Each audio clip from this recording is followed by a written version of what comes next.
You're tuned into the Bobcast, a weekly coaches show from Frostburg State University. All of the in-season coaches. I'm Dan Wallace here with you this week, episode 3, and this time we start with head field hockey coach Caitlin Borman. And coach, all in all, a good week for your girls. Two Yeah. tough games. You play Lynchburg very tough, a team that is sitting just outside the top 25 in the field hockey rankings. You take on Hendricks, a team that you don't get to see very often, a team from Arkansas with a lot of international kids. You got to be pretty proud of what your girls did this week. Yeah, I thought our team did a really good job just hanging in there with Lynchburg. Unfortunately, we had some injuries and some illnesses on the team that day, so I think that started to show in the second half. But I was really proud of what the girls were able to accomplish in the first half. And then obviously against Hendricks with scoring 6 goals, that was also fantastic. And you got to know coming out of that Lynchburg game that your team really can now hang with the best of the best when you look at the teams in the area.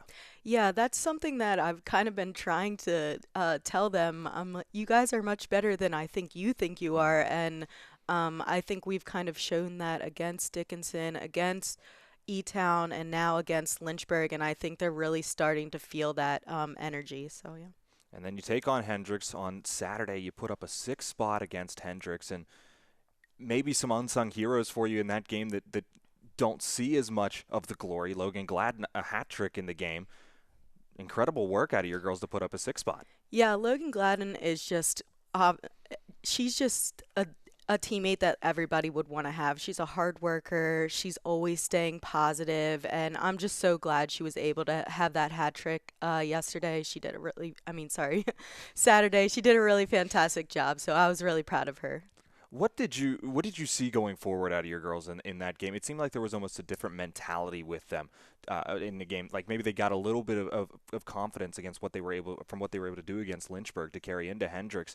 What did you see that going forward you think can help this team win more games, especially as we get closer and closer to CAC play? Yeah, so I think that they are just seeing that confidence, especially on the offensive side. Obviously, from last season and earlier this season, we hadn't really been scoring that much. So the fact that we were able to put in a goal first within the first like 5 minutes against Lynchburg and then able to put in 6 against Hendricks, I think they're really starting to feel that attacking momentum. And I think something I saw, at least in the Lynchburg game, is there's not very many teams. When you look at the girls at the top between Gabby Rahuba and Holly Van Wee, Sam Coffey, whoever you put up there, your goal came on a counterattack against Lynchburg.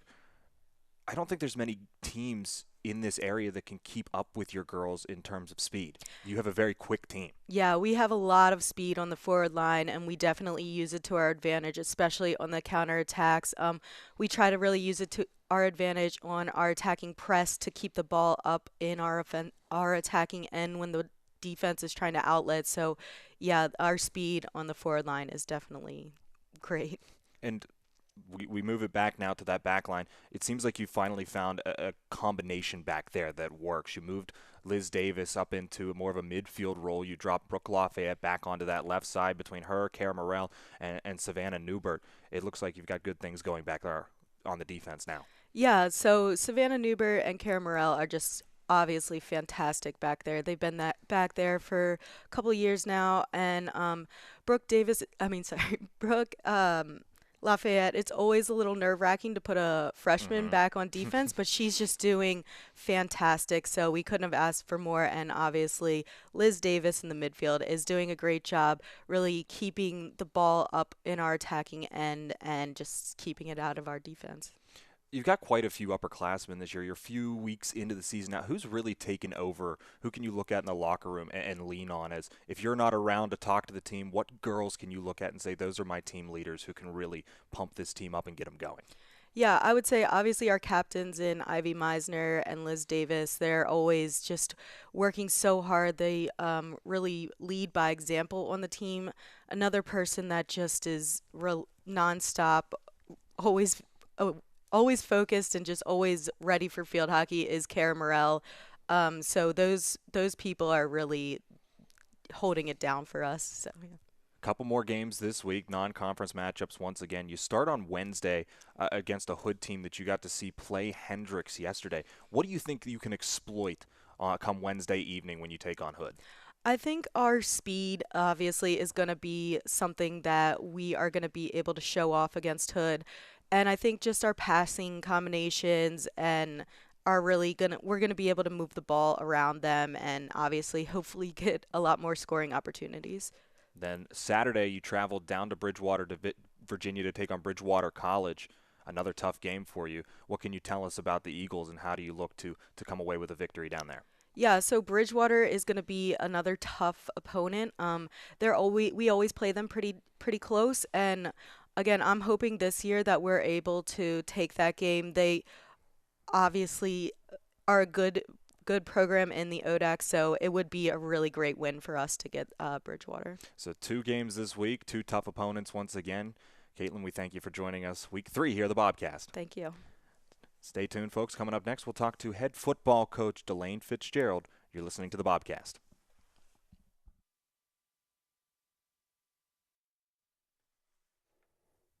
We're now joined by head football coach Delane Fitzgerald. And, Coach, you come away with another win, your third of the year, 3-0 now to start the season. It wasn't the prettiest, we'll say that, but you have to travel all the way down to Newport News, Virginia. You overcome 5 turnovers on the game. You can look at it from a couple different ways. The offense turning over the football wasn't sound, but it shows a lot of heart from your boys to be able to overcome 5 turnovers. You know, before we start talking I football, know. that I have to Go ahead, have your shots. Ladies and gentlemen, Dan Wallace is back with us doing the Bobcast this week. Dan, the Bobcat Nation and the people out there would like to know where you were last week. I had to let Mr. Andy Stanko have his limelight too. I can't take it all. So y'all are going to alternate doing the questioning we gotta each week? alternate. Yeah, we gotta show each other a little love. It can't be all me. I like that. Platooning and Exactly. sharing the workload. Exactly. Okay, so you didn't get another job. You didn't move away. No, I didn't get another job. I didn't move away. I'm still here in Frostburg, Maryland with you. I would have been extremely worried if you had taken another job, moved away, and already been fired and back with us. Well, don't lie. You would have been happy if I was gone. No, we love having you around here. All right, let's talk football now. All right. 5 turnovers. You overcome it. Look at it from 2 ways. You can take your pick which way you want to look at it. The offense had trouble holding on to the football, but at the same time, you overcome 5 turnovers. It shows a lot of heart from your boys. Yeah, as a football coach and our coaching staff, we're going to look at it from this perspective. Our preparation last week probably wasn't what it's supposed to be. As the head football coach, that all falls on me, and I didn't do a great job of getting our young men prepared. We were ripe for the picking now at Christopher Newport on Saturday night. Didn't play our best football, and we have to be better prepared this week and moving forward. You're correct. We turned the ball over 5 times, jumped off sides on a punt return, so technically it was 6 turnovers. We gave them the football back 6 times. I don't know in my coaching or football career as a player or coach if I've ever been involved in a situation where you give them the football 6 times and then still win the football game. It's a testament to how gritty and mentally and physically tough our players are. But going forward, Dan, we have to be better Sunday through Friday so that we play better on Saturdays. We were talking about this a little bit before we came on the air, that first off, it's a long trip down to Christopher Newport, one of the longest ones you'll see all year. Of course, you got to go into New Jersey a few times, but not just that, the difference in climate between playing up here in the mountains and going down to Newport News and playing out near the water. First off, it's got to be hard to get your boys, and it's got to be completely different than being at home to have that 5 and a half hour drive. What does that do to your boys? Not just mentally, but physically, to have to go and deal with that. I would love to be able to make that drive in 5.5 hours, but yeah, it's a 6-hour drive with no traffic. We have zero chance of getting from here to Newport News, Virginia, without any traffic. Berkeley Springs, West Virginia is going to catch you with the tourist stuff and all that on a Friday afternoon, and then we go through Warrington and Fredericksburg, Virginia, and there's always traffic there. Interstate 95. We got through Richmond pretty cleanly on Friday, and then you get on 64, and there's construction. So we sat a little while there at Williamsburg. But yeah, it's not the best trip. It's not the easiest trip that we take in this conference. And maybe I should be a little prouder of the way we played than I am. But yeah, not the smoothest trip. You and I talk about, going downstate and being in Frostburg. One of the perks of Frostburg are how great the summers are here. Mm-hmm. It's 80 degrees here. There's no humidity. Yep. Well, we go through camp this past off season, and the temperatures during camp are 76, 77, 78. No humidity, partially cloudy, so we don't get a lot of sun here. And it's a great place to have football camp and to have our preparation for the season. The drawback is when we go east towards the water is the humidity that the young men are here for a month and a half, no humidity, and then we have to go face the humidity. We had some dehydration and cramping problems on Saturday night, and that's something that we have to correct going forward. I probably need an idea on how better to prepare our young men when we're going into an environment where it's hotter than it is here. Let's talk about the last possession of the game. Your team's trailing by 4 points. You're down 30 to 26. It's 3rd and 6 from about the 23, 24-yard line. Christopher Newport brings 6 men on Connor Cox, and it leaves Christian DePaula wide open. You look at that from one side, you can understand why they want to blitz, they want to get to the quarterback. They sack Connor, the game's pretty much over at that point. Looking at it from your side, do you bring 6 men in that situation? If they had gotten us, the game wouldn't have been over. We had 3 timeouts. Mm-hmm. We had 3 timeouts. You're right, it was 3rd and 6, a little over 2 minutes on the clock, but we have 3 timeouts. So even if we're not successful there, we're going to get one more chance. Now, maybe a desperation chance where we're throwing Hail Marys, but we were going to get one more chance, and we knew that as a coaching staff. I'm an open book, so I'll tell the whole story. We call empty. We call empty, and we have a play call, and we know we're probably going to get cover 0 or cover 1.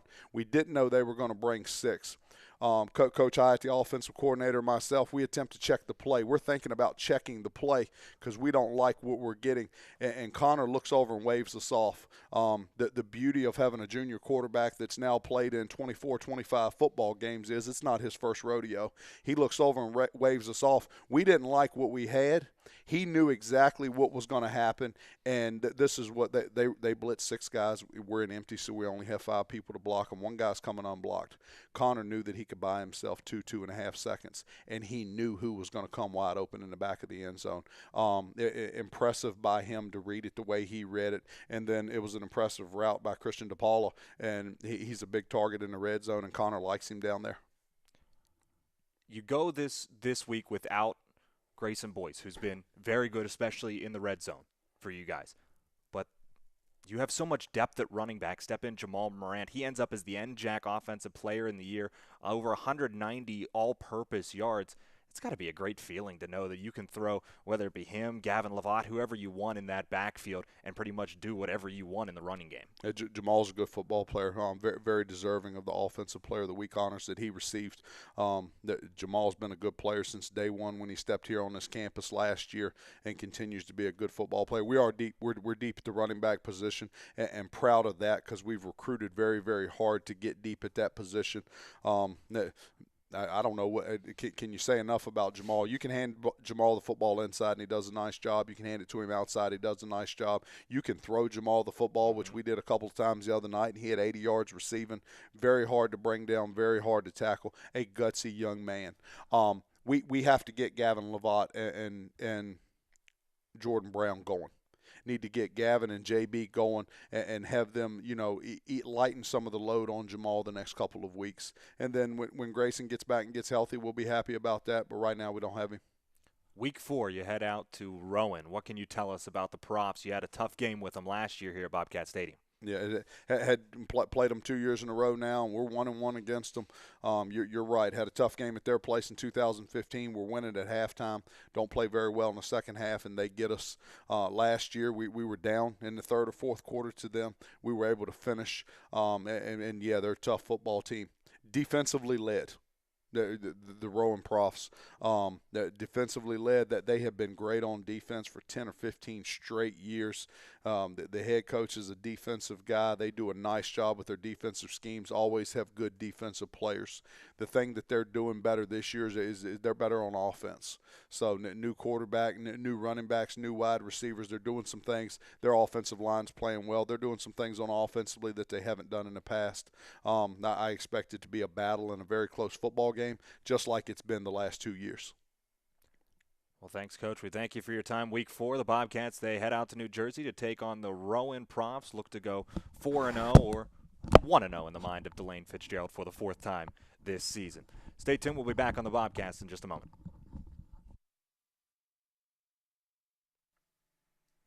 We're back on the Bobcast, and now we're joined by women's head soccer coach Brian Parker.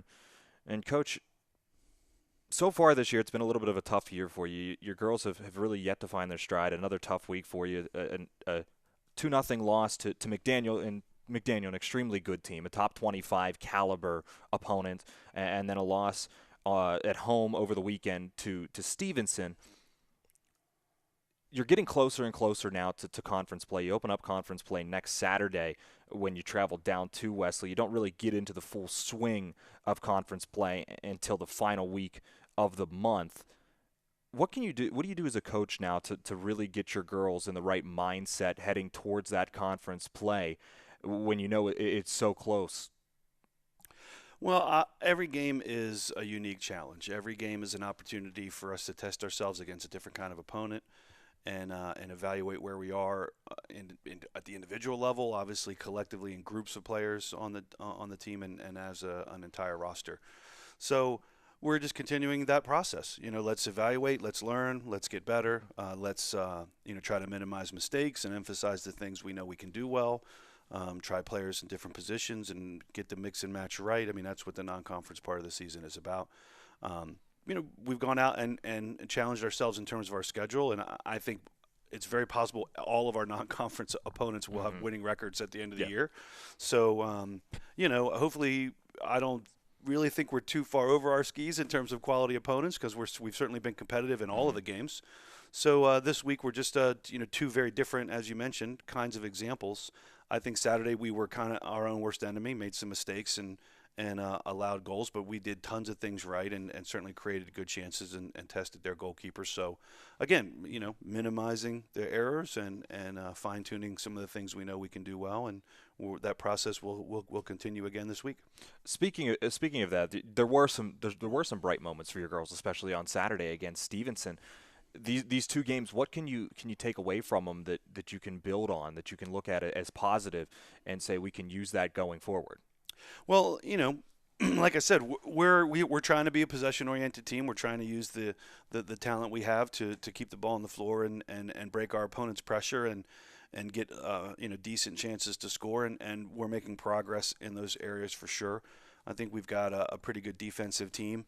Again, a little bit of a calamity this weekend with a couple errors on the back pass and some marking on a corner. But, those are things that can easily be fixed just with preparation and rehearsal, and we'll be back at that today in the afternoon. So, again, there's no one thing that we're trying to always do, I guess. It's really – I think soccer's a little unique that every opponent has a little bit of a different matchup issue and is going to do things a little differently. So a lot of it is just learning how to read the game on the fly and make the right kinds of decisions, and our players are maturing in that way every week. And I think one thing that your girls have shown this year is that, especially with the new girls that have come into this team, whether it be the freshmen, whether it be the transfers, you do have a lot of depth, a lot of girls that you can play, and it helps when you have to sit some players that are a little beat up for a while. And I think especially when you look at the girls like Haley Turney and Helen Francis who have come in,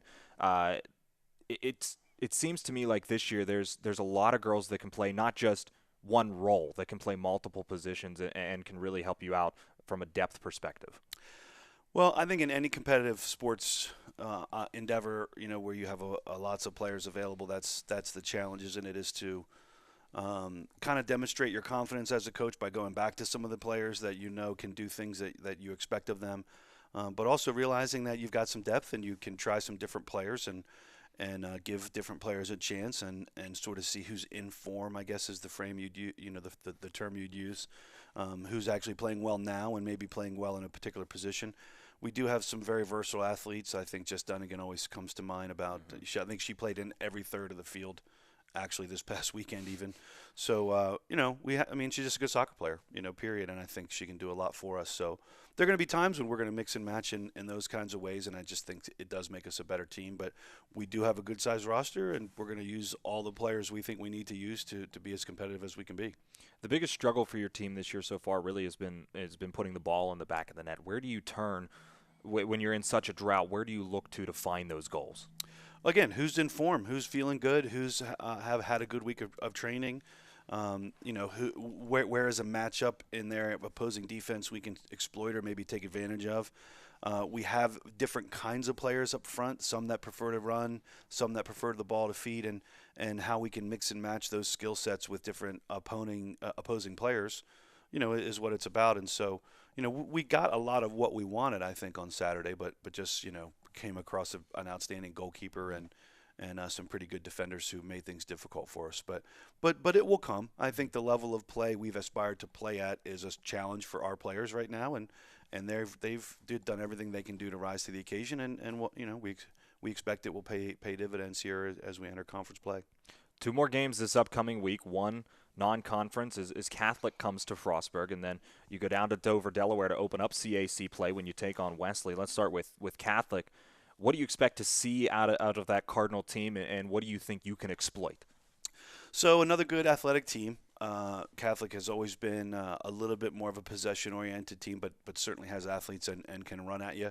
I expect a great match. I mean, again, another team from a conference, the Landmark, that we don't necessarily see all the time, and JP does a great job down there, and we're happy to have them visit and think that's going to be another of our non-conference challenges. They just had a shootout, I think a 5-4 game with Salisbury, so clearly they can score and have some players who can really vertically stretch you out. So again, a little different kind of a challenge, but it should be great. When we go to Wesley, I just hope we're kind of pissed, frankly. I hope we're just a little bit upset about not getting results. If we go down there and kind of show some emotion and really play at the highest level we can and sort of take some frustrations out on our conference opponents.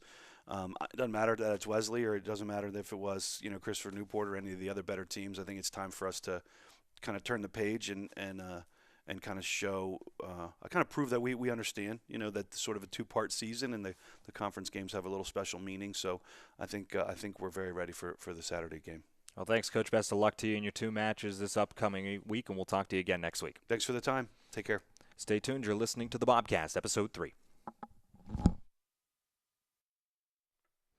Now joined on the Bobcast by the originator of the name and the head volleyball coach, Becky Fletcher. And another good week for your girls, Coach. You go 3-2 overall from start to finish of the week. You start on Wednesday with a win at Penn State Altoona. Let's start there.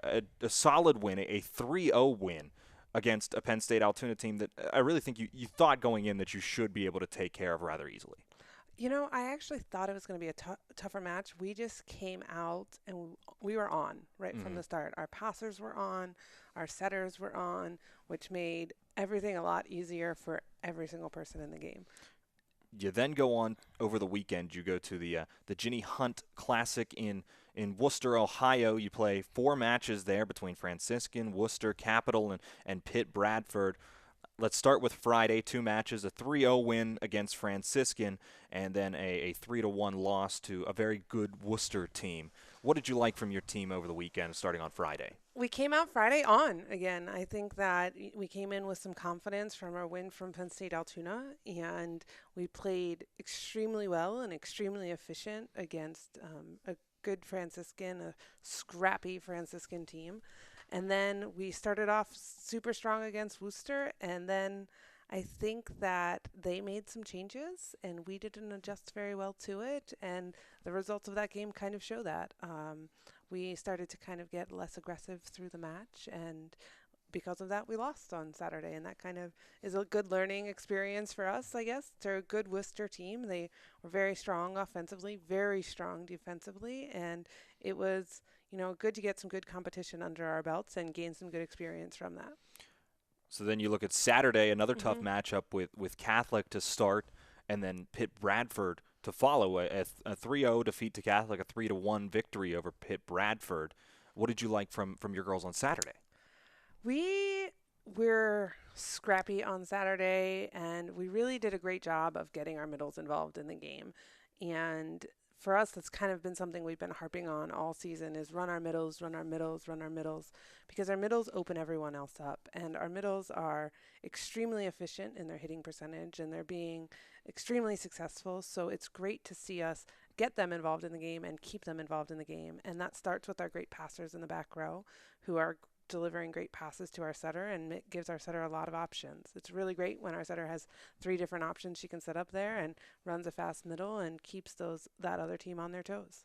Now this is only my second year here at Frostburg, Right. and ever since I've been here, it seems like your girls have just been hitting milestones left and right, breaking records left and right. You have Naya last year hitting 1,000 kills. Maddie hits 3,000 assists earlier this year, and now you add Lindsay to that list, who goes and breaks the school digs record over the weekend against Worcester. She's been a pivotal part of your time here with this team, and probably one of the best liberos in this conference. What has she really meant to you as a coach and to this program as a whole? So Lindsay is consistently, I think her teammates would agree that she's consistently the hardest person working in our gym. She brings the same amount of energy to every practice and to every match. She works her butt off, and it's really fun to coach because that consistency, and she's so quick and she's so energetic on the court. She's just been a lot of fun. The thing about Lindsay is that she got hurt really early in the season last year, and she played a lot of the season in a lot of pain.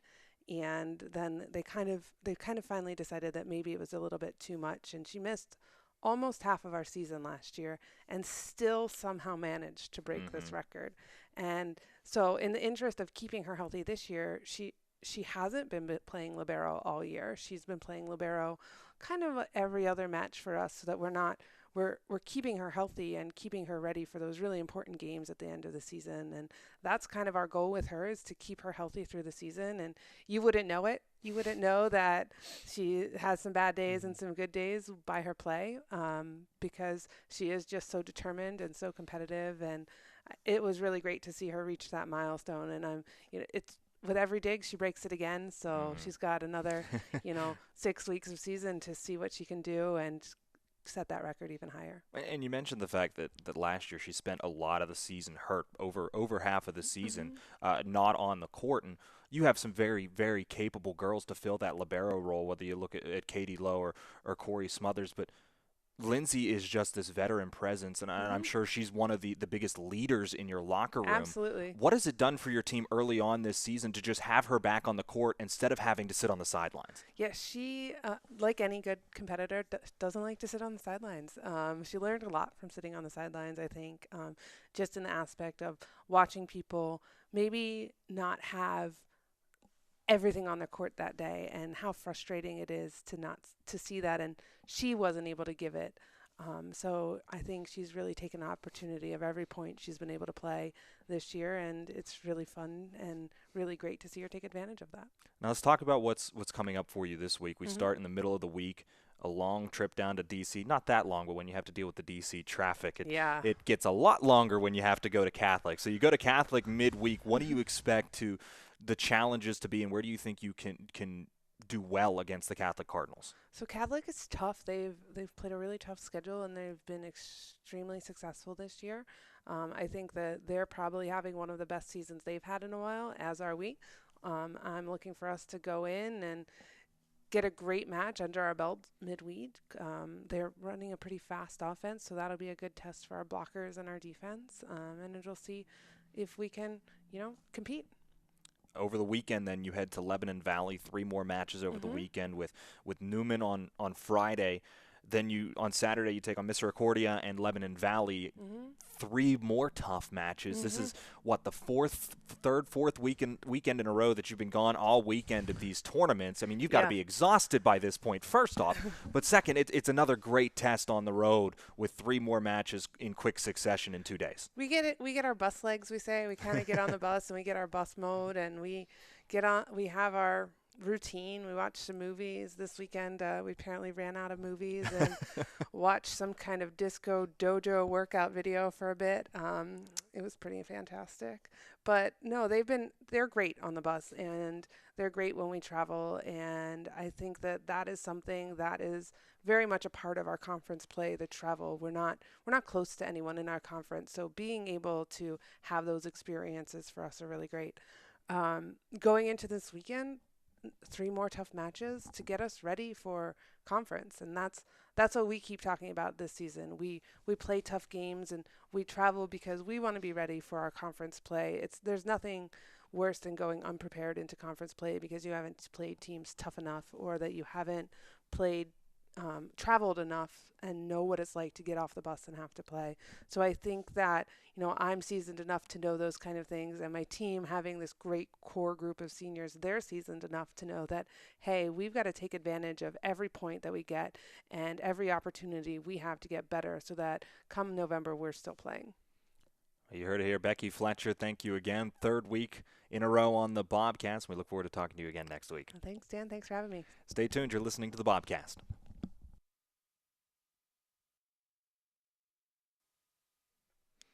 We're back on the Bobcast, and we're joined by head cross-country coach Dale Louie. A nice week for you, Coach. You get to kind of relax and take a little bit of a break. Your runners maybe get to slow down for a week, not having a meet this week, but you got to be itching and raring to go, ready to get back at it now. Yeah, it's always a tough part of the season, I think, because we do have some time to rest up if we need that. We have some time to work hard, which we definitely need. The question is, will the athletes follow through on both of those things? And every year that's a challenge. So sometimes a week off is not necessarily a good thing. Get you out of a little bit of a groove, perhaps, in the process. But yeah. What do you do when you don't have a meet? You get so used to it, to having one almost every Saturday, that what do you do with your runners in between? I'm sure you do want to give them a little bit of a rest, but at the same time, you got to keep them going and keep them in that rhythm. What do you do during that week off to keep the mindset right and say, we got to still get back at it this week because we got a meet coming up next week. Let's not take it too easy. Yeah. You're right. It's a challenge. This becomes a time of really quite a bit of individualization. Mm-hmm. We've had some people who are a little bit banged up, and so we've taken the opportunity to try to get them rehabbed and a little bit more rest, maybe if that's what they need. The other folks, it's full steam ahead. I mean, this is really crucial. Get the hay in the barn, so to speak, with the training and everything, so that later in the year we can back off when we really want to back off, for the big meets. So how can you take full advantage of a week like this where you don't have anything? What can you do with your runners that allows them to be prepared when you essentially you look at it as you have 2 weeks to prepare instead of 1 week for whatever meet you're running, whatever the course is? How do you take that extra week and use it to your advantage? Yeah, well, at this stage of our training, we're still trying to work on building up our base and everything. So the volume of work we will ratchet up for those who can do that. We're not so focused on Messiah. They might not like that. Our focus tends always to be to the end of the year, and so although we will at times alter our training per course or team that we're competing against, on the other hand, we try to keep the eyes on the prize, so to speak, at the end of the season. So these 2 weeks, as I said, just really important training-wise for the people who are healthy, and we've got a really tough stretch coming up of meets, starting with Messiah, because Messiah's course is a cross-country course. It's rough. The competition is really good. And then we're home, and our course is not the easiest course in the world to run on. And then the following weekend, we're up at DeSales University, which is a very challenging course. So we actually will be backing off a little bit next week, kind of being in the middle of all that and also moving towards our one home meet. So kind of hoping that we can survive the gauntlet here. So you go to Messiah this weekend, and so far you've run a 6K and a 5K, and this is an 8K course. What do you have to do differently to get ready for the 8K than you did the first two when you went to Shippensburg, which was a 6K, and Westmoreland Community College, which was a 5K? Right. really the group that has probably the biggest challenge is going to be the women, because they've run their shorter 4K, 5K as you mentioned, and now they bump up to 6K. So I guess you might say they're progressing, up the ladder. For the guys, as you mentioned, it is a little bit bigger of a jump. Probably again, more of the challenge is going to be the toughness of the course more than the 8K. We were up there a couple years ago, and I was a little bit surprised at how well the course was received by a number of our athletes, because it's a true cross-country course, and they don't always like running on the flat grass, sandy beaches. They're into cross-country, and that typically is what you see from a little bit of central PA westward, out this way. It becomes more of a traditional cross-country courses, versus Salisbury CNU, which is really tracks covered with grass. What can you tell us this week about the competition that you guys are going to see at Messiah? I think it's going to be a relatively small meet. I really don't have a good handle on all the schools that are going to be there. But Messiah alone is always loaded. They're a very large team. They're always very good, men and women. And at the same time, they very much epitomize a Division III philosophy, similar to what we try to preach with our program. And that is that there's a place for every runner on the team, whether it's your first runner who's hopefully vying for some regional national honors, versus that true D3 student athlete who's out there to try to get better themselves, but it's a participation thing that is their goal. Well, Coach, good luck to both you and your girls and your boys this weekend. It should be an exciting meet for you guys, and hopefully you come away with another win like you did last week. Stay tuned. We'll be right back. You're listening to the Bobcast, Episode 3, the Frostburg State Coaches Show.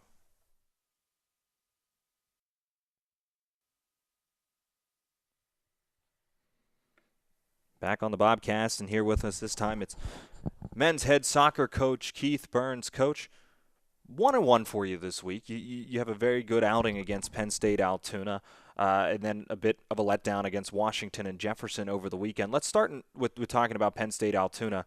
The biggest struggle for your team so far early on in the season had been finding the offense, and it really came alive against Altoona this week. Yeah, I mean, we got off to a good start, so probably a goal within a minute or two. I think kind of put their minds at ease, and they continued to play well for the next 25 minutes or so. And then I thought we got a little too comfortable, and I thought we could have put the game away even more, and we didn't, and we let Altoona kind of back in. They got one at the end of the half, and in the second half, because now they had confidence, it became just like every other game. We didn't control it the way we wanted to, unfortunately, but we did enough scoring in the beginning that we held on. So we were happy we scored some goals and won. We were kind of disappointed in how we finished the game because we didn't think we kind of put it away the way we should have. One of the real standouts in that match against Penn State Altoona had to be the freshman Punya Salik, with 2 assists in that game for him. He's been playing that outside back role. What has he provided for you guys early on in the season, is being such a young player, just coming in as a freshman and getting a lot of starting time? Yeah, I mean, he's kind of made the outside back spot his position, and he does a good job of attacking and defending out of it. So he's a two-way player. He does like to get forward, and I think he's just good enough on the ball that he knows when not to force things, keep possession, help switch the point of attack.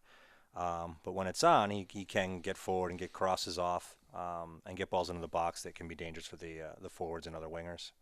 The guys that have goals in that match, KJ Davis has one, Rodrigo Valenzuela has one, and Josh McRoby has the third.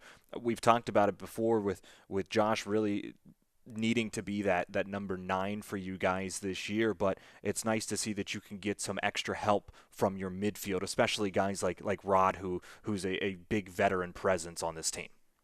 Well, Rod, scored on a header, which is one of his strengths. So we use his size when we can. And KJ, we actually started as the number 9 that game, just to kind of rotate him and Josh and kind of create a little bit more competition. And it seemed to work because both of them got goals.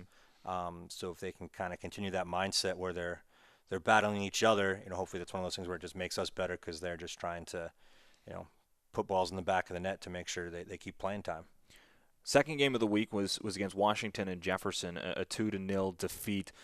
But what can you take away from that game that moving forward you can either use as motivation for these boys or things that you saw that you like that you can take into the games coming up this week? Not a whole lot. It wasn't a very good game. We've had other losses that we try to learn from. Might be one that we try to just throw away and forget. There just was not many positive things done on the field, offensively or defensively. So I guess what we take away from it is, we have to move on, and we just need to be better because it was not a game that we were proud of. We were very discouraged afterwards, just in our performance, mentally, physically, first touch, it just wasn't good. So hopefully that'll be the kick in the pants, hopefully to get ready for a top 20 team come Wednesday. Well, you're about, give or take, halfway through the first month of the season. You're almost, let's say, a quarter of the way through your entire regular season. You have a lot of upperclassmen on this team. Who's really stuck out to you so far as that real veteran presence who, when the boys need a bit of motivation, they can turn to and look at to as a real leader? It's Ernie's typically one of the more vocal guys, and he tries to keep things positive. It's not always easy, but he is a guy who speaks up. Mukor Harris, when he's in the lineup, is one of our better communicators. Our problem is just keeping him on the field.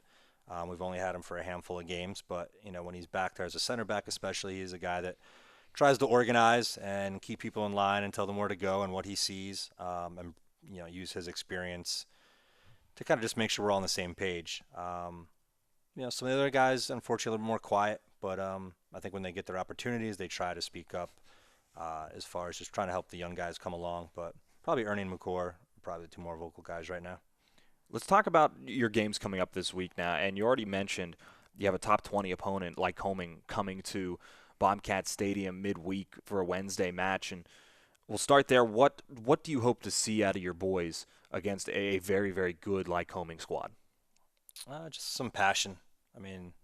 If we don't show up for that game, it'll be another drubbing like the Rowan game. So they've got to come with passion, with some fire, some intensity. They got to want it. They just, they have to want to be the guy out there, be the guy that wins his individual battles, be the guy that picks up his other teammates, be the guy that does the dirty work. Because if we don't have that, we don't have a shot against this team.